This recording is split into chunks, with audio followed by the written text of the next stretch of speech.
Good morning and welcome to GPAT.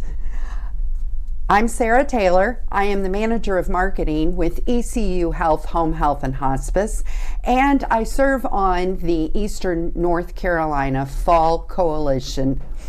And today we have a guest speaker here. This is Dr.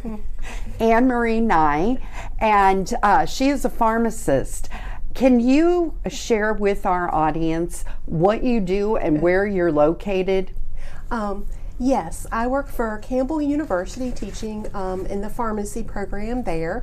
Although I'm most commonly in Greenville, I work at the ECU Geriatric Monk Center as a clinical pharmacist there, and I have students in the last year of the program that rotate with me for 1 month at a time. Awesome. And I know that you became involved with us at the Eastern North Carolina Fall Prevention Coalition, where we work to create awareness about falls in order to reduce the number of falls, the serious injuries, and even premature deaths. So today we are actually going to be hosting this show, and we have called it, How Do Medications Affect Your Balance? And so with that being said, I've got a list of questions for you today that I think would be very, very beneficial for our audience. Okay, so how can medications put people at risk for falls? Medications, even though they have a lot of positive effects and goals to try to make us healthier, still sometimes have the rare chance of having side effects. And some of those can make people feel dizzy, lightheaded. They may feel really sleepy or tired, weak or confused. And with those kind of side effects, sometimes that puts a little bit of stress on people's balance, makes them a little bit less coordinated when they're trying to walk and do other things. And it may be more challenging to keep their footing. So we see some falls or also some slips or trips where sometimes people may be able to catch themselves. Okay. So what over-the-counter medications could actually increase fall risks? That is a good question, because a lot of times people are selecting their own over-the-counter products. What I would be most careful about are the older antihistamine medications. So I think of diphenhydramine, which is under brand name Benadryl, to be really careful with that. And it hides in so many different products. Similar medications are in a lot of the over-the-counter sleep products, in cough and cold medications, and sometimes in medications for flu. So if people are using an antihistamine, try to use some of the newer products. And fortunately, those tend to be more common that we see in some of the products in these categories. Okay, that's good to know. So what types of medications are most likely to increase someone's risk of falls? There's a variety of different types of medications. Unfortunately, quite a few of our mental health medications may increase the risk of falls. And this is certainly not a reason not to use them. It's just something that we really have to be cautious about. Anything that affects the brain or the nervous system, some of the strong pain medications or muscle relaxants may also put people at risk. Okay. That is also good to know. But I would assume that if their doctor is prescribing this and they are experiencing some of these things, do they need to share that with their doctor? Certainly, if you're experiencing any side effect that you find concerning, I would certainly recommend talking to your doctor about that. If you experience any lightheadedness, dizziness, as you start on a medication, as you change the dose of a medication, that would be the first thing I would do, is talk to the doctor. You can also ask your pharmacist, because you really need a healthcare professional to help you weigh the benefits of the medication, see how likely this new symptom is to be a side effect, and kind of think about, does the dose need to be adjusted? Is the benefit really worth the potential risk? And that's something we have to weigh individually, for every patient based on their circumstances. Okay. All right. Very good. So why is it that sleep aids and anxiety medication make people unsteady? These medications are designed to kind of calm you down, kind of slow the thinking, which helps with the relaxation for sleep and decrease nervous or anxious feelings. But at the same time, they slow other things as well, which includes coordination, balance. It may be a little bit, slowed in your reaction time, as far as steadying yourself or adjusting to things in the environment. So the beneficial effects, sometimes if we have too many of them, can lead to potential problems. Okay, very good. So do you think that the older adults and population are more affected by these medications and increase the number of falls? As we get older, we have a lot of changes, which sometimes your vision changes and isn't quite as good. There may be some different diseases that cause symptoms, so you're not feeling quite as well. So there, arthritis or some pains may make people move a little bit differently, and you put that together with the medications, and the body handles the medications differently with aging. They may last a little bit longer. Your body doesn't have quite as many coping mechanisms as when people are younger to kind of deal with some of the side effects of medications. So we see the older patients, have a higher chance of falls on some of the very same medications that younger to middle-aged adults may be less likely to have those problems. Okay. I'm going to ask you to help me out with a definition here. Okay. I keep hearing this term polypharmacy. Polypharmacy. What does that mean? I think of polypharmacy as having more medications than you personally need. I've seen a number of different definitions as far as a certain number, and we certainly become more concerned or want to think more carefully about the importance of each medication as the number gets higher. So that's one of the things I think is really important as a pharmacist working with older people, is to make sure that they still have a reason to be on each and every medication that they're on, trying to reassess periodically to see if maybe they no longer need it, or there might be another medication that can serve that purpose and maybe do something else as well, and kind of work on two different things.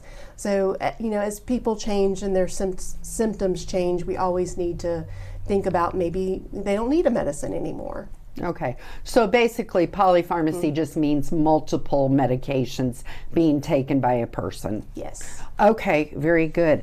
So that leads me to my next question, and that is, can taking those multiple medications increase the possibility of somebody falling?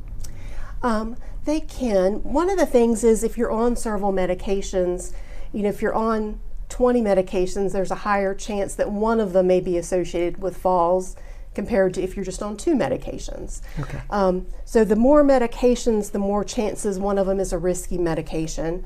The other concern is about the combination of medications together. If you have 2 or 3 different medications that can slow your thinking or make you very sleepy, those can kind of add together and really make that much more noticeable than if you were just on one medication with that issue. Okay.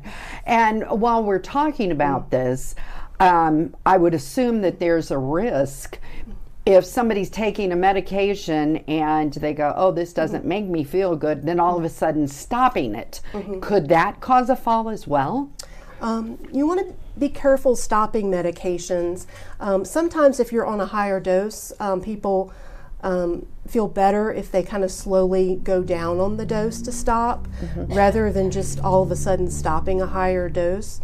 So I would recommend, to the average person, if a medication is causing you problems and you think you should stop it because the problems are bothering you so much, to talk to your doctor or pharmacist first. They can help you kind of think about, is it really due to that medication? Can we change the dose to maybe make it a little bit easier for them to take? Or would you just stop it, or would you kind of taper it slowly over time?